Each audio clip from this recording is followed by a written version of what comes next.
Elle a retrouvé sa mère après 20 ans et a compris qu'elle avait été payée pour disparaître. 20 ans de silence, 20 ans de lettres jamais envoyées. Et puis un jour, une jeune femme retrouve enfin la trace de sa mère biologique. Mais la vérité qu'elle découvre n'a rien d'un miracle.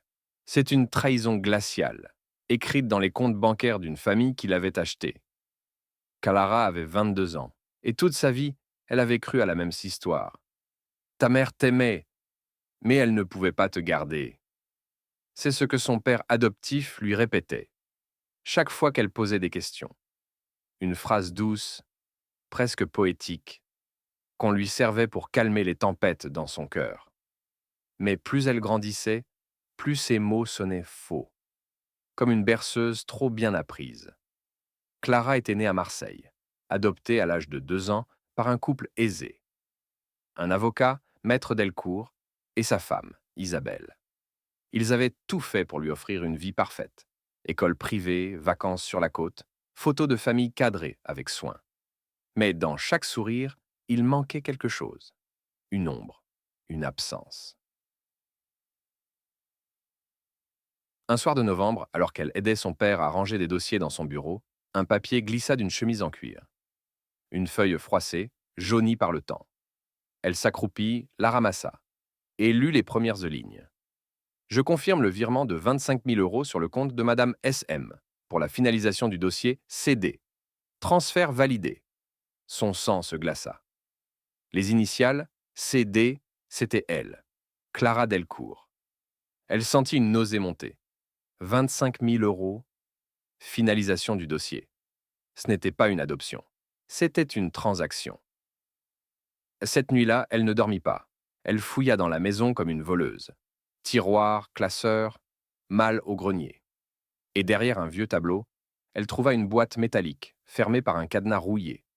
Un coup de tournevis, et le passé s'ouvrit. À l'intérieur, une photo d'une jeune femme aux yeux sombres, souriante, un bracelet d'hôpital portant le prénom Clara M. Et une lettre jamais envoyée. Ma fille, si tu lis ceci un jour, sache que je n'ai jamais voulu te quitter. Ils m'ont promis que tu serais en sécurité, qu'on me permettrait de te revoir. Mais ensuite, ils m'ont fait signer. J'ai eu peur. J'étais seul. Pardonne-moi. Les mots tremblaient. L'encre avait coulé, comme si la mère avait pleuré en écrivant. Clara serra la lettre contre elle.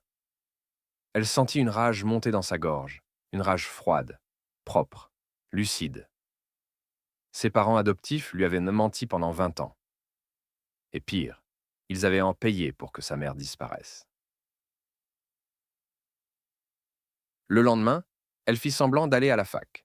Mais à la place, elle prit un train vers le nord, direction Lyon. Sur la photo, à l'arrière, une inscription. Sophie, Hôpital Saint-Just, 2003. C'était peu. Mais c'était un début. Le train filait dans la pluie. Clara regardait son reflet dans la vitre et murmura. « Maman, j'arrive. » Le bus s'arrêta au bout d'une rue étroite, quelque part dans la banlieue de Lyon. Clara descendit, le cœur battant. Le vent sentait la pluie et le métal.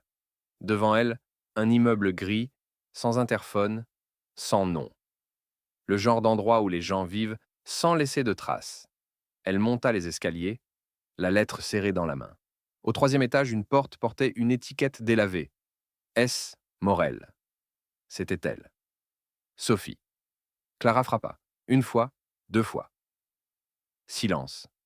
Puis, une voix rauque derrière la porte. Qui est-ce? Clara. Un long silence, puis le cliquetillant de la serrure.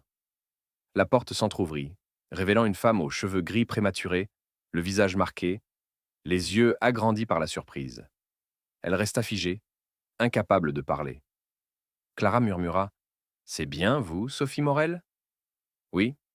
Qui êtes-vous ?»« Je crois que je suis votre fille. » Le monde sembla s'arrêter. Sophie s'appuya contre le mur, blanche comme un drap. Ses lèvres tremblaient. « Non, non, ce n'est pas possible. » Clara sortit la photo, la lettre, le bracelet d'hôpital. Les mains de Sophie se mirent à trembler quand elle vit le bracelet. Elle le reconnut immédiatement. Ses jambes cédèrent et elle s'assit par terre. Ils t'ont retrouvé, chuchota-t-elle. Oui, mais vous, pourquoi vous ne m'avez jamais cherché? La question coupa l'air comme une lame. Sophie mit longtemps à répondre. Quand elle parla enfin, sa voix était basse, cassée, parce qu'ils m'ont payé pour ne plus le faire. Clara sentit un vertige. Quoi? Sophie ferma les yeux. J'étais seule, enceinte à 19 ans. Ton père était parti, ma famille m'avait rejeté. J'ai accouché à l'hôpital Saint-Just. Ils ont dit que tu serais placée dans une bonne famille, qu'ils m'aideraient à repartir à zéro. Mais avant de signer les papiers, une femme s'est venue. Elle portait un tailleur beige, très cher. Elle m'a proposé de l'argent. Beaucoup d'argent. Pour que tu puisses reconstruire ta vie, qu'elle a dit. Mais à une condition, que je disparaisse. Sophie prit une grande inspiration. Et j'ai accepté. Clara sentit une colère brûlante lui monter au visage. Vous m'avez vendu. Sophie hocha la tête, les larmes coulant librement. Oui, j'ai vendu ma honte. J'ai vendu ma misère. Et chaque nuit depuis, j'ai rêvé que quelqu'un venait frapper à cette porte.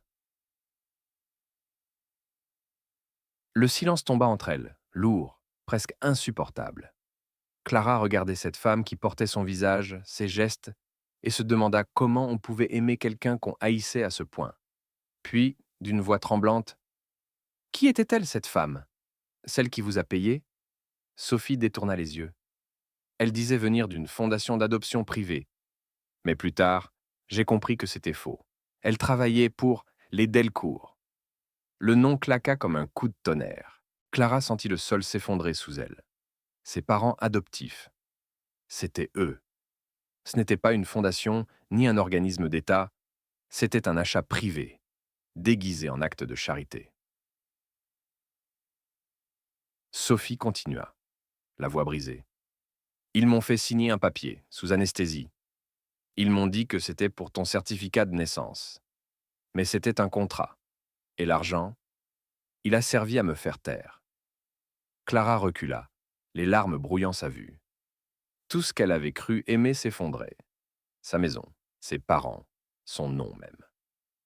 Vous avez pris combien pour m'oublier? Demanda-t-elle froidement. Sophie la regarda droit dans les yeux. Assez pour survivre, pas assez pour pardonner. Clara sortit sans un mot. Dans la rue, la pluie tomba plus fort, comme si le ciel lavait le mensonge du monde. Elle marcha longtemps, sans savoir où aller. Mais une idée naissait déjà dans son esprit. Retrouver la trace de cette transaction, de cette fondation, et faire tomber ceux qui avaient acheté une vie. Clara n'avait dormi qu'une heure cette nuit-là. Elle revoyait sans cesse la scène, le visage défait de Sophie, le mot fondation, et surtout ce nom. Delcourt. Ce nom qu'elle portait depuis 20 ans. Ce nom qu'elle croyait être un honneur était devenu une tache brûlante sur sa peau. Le lendemain, elle se rendit au cabinet de son père adoptif. Elle connaissait chaque recoin de ce bureau, les boiseries sombres, les diplômes encadrés, et cette odeur persistante de cuir et de mensonges. Maître Delcourt n'était pas là, mais son ordinateur, oui. Et Clara savait qu'il ne fermait jamais la session quand il sortait déjeuner. Les mains tremblantes, elle s'assit. Le bureau affichait un logiciel de gestion interne du cabinet, dossiers clients, transactions, comptes d'association, et parmi eux un dossier verrouillé. FAP, Fondation pour l'avenir des petits. Un mot de passe. Clara essaya son instinct. Isabelle 1999. Accès autorisé. Le fichier s'ouvrit. Ce qu'elle y découvrit la pétrifia. Des dizaines de dossiers d'adoption. Des prénoms, des dates de naissance, des montants. Et toujours la même signature numérique. S.M. Sophie Morel. Le cœur de Clara s'emballa. Son dossier était là, tout en haut. Numéro 0045. Clara M. Clara Delcourt. Montant 25 000 euros. Statut. Transfert confirmé, confidentiel. Mais le pire se trouvait dans la colonne suivante. Origine. Maternité Saint-Just, Marseille. Prioritaire car mère vulnérable. Clara sentit la bile lui remonter à la gorge. Ils ciblèrent les femmes seules, pauvres, isolées. Ils les aidaient en leur achetant leurs enfants. Elle fit une capture d'écran, puis copia tout sur une clé USB. Ses doigts tremblaient, mais sa colère la guidait. Elle allait tout révéler. Alors qu'elle glissait la clé dans sa poche, une voix glaciale derrière elle. « Tu fais quoi, Clara ?» Elle se retourna brusquement. Sa mère adoptive, Isabelle, se tenait dans l'embrasure de la porte, un sac Hermès au bras, le regard dur comme la pierre. « Je t'ai posé une question, répéta-t-elle. Clara essaya de garder contenance. « Je cherchais une vieille photo. » Mais Isabelle fit 2 pas en avant, aperçut l'écran encore ouvert, et son visage changea. Plus de masque, plus de tendresse. Juste un froid mépris. « Tu ne devais jamais voir ça. » Clara sentit un frisson. « Qu'est-ce que c'est cette fondation ?» Isabelle soupira, comme une femme qu'on dérange inutilement. « Une œuvre utile. Des femmes trop faibles pour élever leurs enfants. Des familles capables d'offrir mieux. Tout le monde y trouve son compte. »« Vous avez acheté des bébés » siffla Clara. « Nous avons offert des vies » répondit Isabelle calmement. Le ton, la froideur, la logique tordue, tout lui donnait la nausée. Et ma mère biologique? Elle savait, elle a signé. Tout est illégal. Clara se leva, furieuse. Légal? Vous avez payé une femme pour qu'elle disparaisse? Isabelle la fixa longuement, puis dit d'une voix glaciale. On t'a sauvée, Clara. Sans nous, tu serais dans un foyer, ou pire. Ne crache pas sur la main qui t'a élevée. Clara sentit une brûlure dans sa poitrine. Je préférerais 1000 fois avoir grandi pauvre que d'être un produit. Elle quitta le bureau sans un mot de plus, le bruit de ses pas claquant contre le parquet comme des coups de marteau. Dehors, la ville semblait étrangère. Tout ce qu'elle croyait être solide, sa famille, son nom, son passé, se dissolvait sous la pluie. Mais au milieu du chaos, une idée prit racine. Si cette fondation existait depuis des années, alors elle avait sûrement d'autres victimes. Et Clara allait les retrouver. Pas pour elle seule, mais pour toutes celles qu'on avait achetées. Les jours suivants, Clara ne connut ni repos ni sommeil. Son esprit tournait en boucle. FAP, Fondation pour l'avenir des petits. Ce nom revenait sans cesse, comme un poison. Chaque fois qu'elle fermait les yeux, elle voyait ce tableau Excel, ces chiffres froids, ces montants précis où la vie d'un enfant se traduisait en euros. Elle décida d'enquêter seule. Pas par vengeance, pas encore, mais parce qu'elle voulait savoir jusqu'où allait la pourriture. Elle commença par les archives publiques. Un article dans un vieux journal local mentionnait la fondation. Créée en 1999 par Maître Delcourt et son épouse, la FAP se donne pour mission d'aider les jeunes mères en détresse. Sur la photo d'époque, Isabelle Delcourt posait, radieuse, une main sur l'épaule d'une adolescente enceinte. L'image lui donna envie de vomir. Clara fouilla plus loin. Elle retrouva un forum d'adoption fermé depuis des années, où d'anciennes candidates racontèrent leurs expériences. Les pseudonymes cachaient mal la douleur. Lily, 83.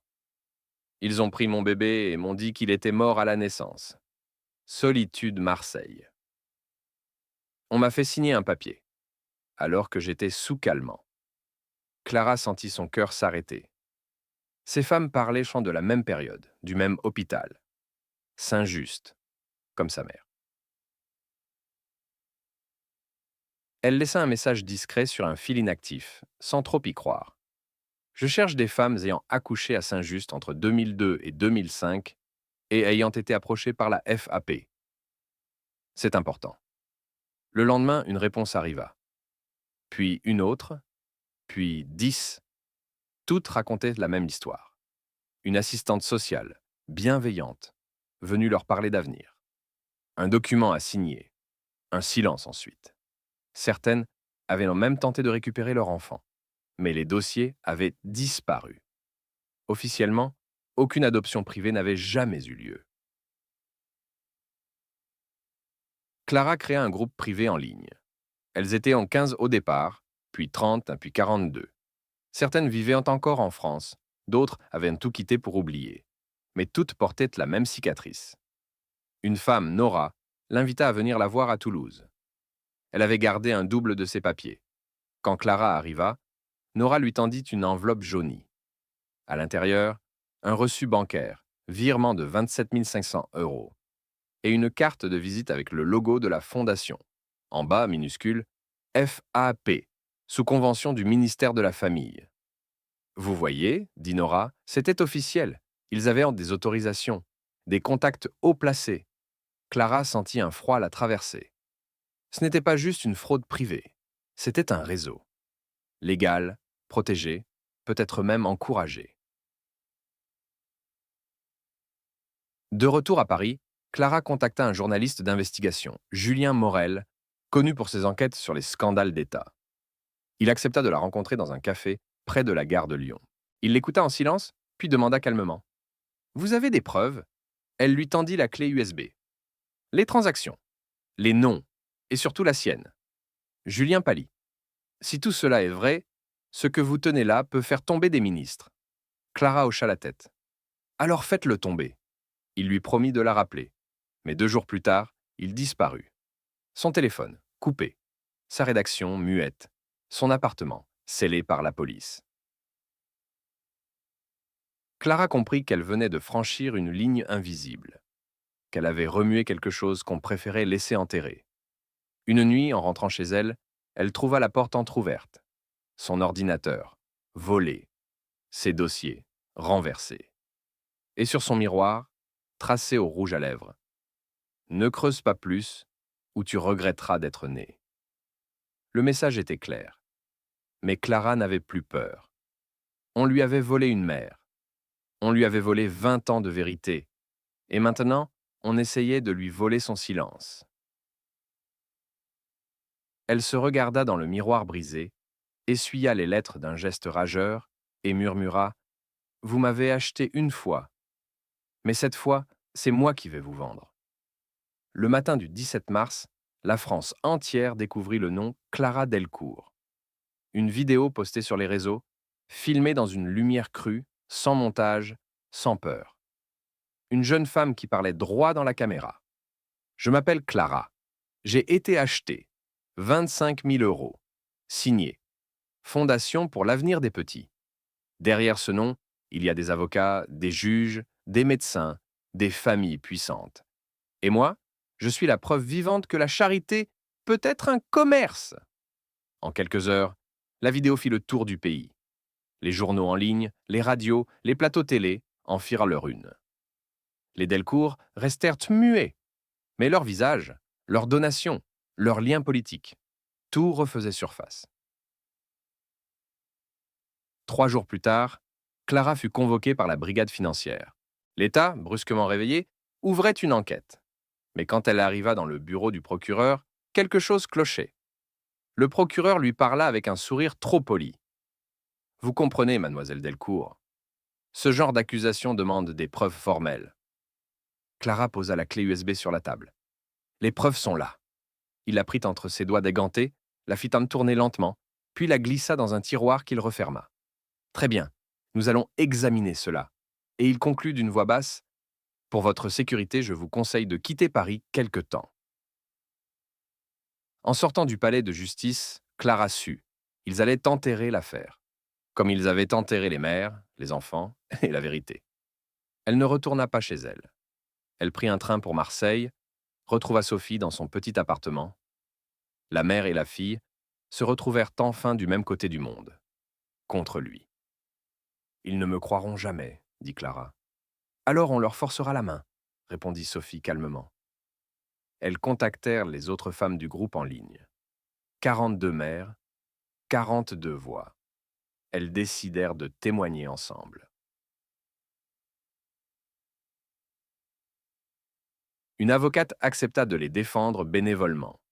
Une jeune femme, Maître Ben Saïd, connue pour ses causes perdues.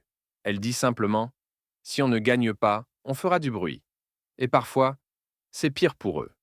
Le procès s'ouvrit en juin, à huis clos. La presse n'avait pas le droit d'entrer. Mais chaque jour, des journalistes campaient devant le tribunal. Clara témoignait la première. Face à elle, ses parents adoptifs, impassibles, entourés de 3 avocats. Vous saviez que cette adoption était illégale demanda le juge. Isabelle Delcourt sourit. Rien n'était illégal. Nous avons simplement donné une meilleure vie à un enfant. En payant sa mère pour disparaître, elle était consentante. Dans la salle, un murmure de colère monta. Sophie baissa les yeux, les poings crispés.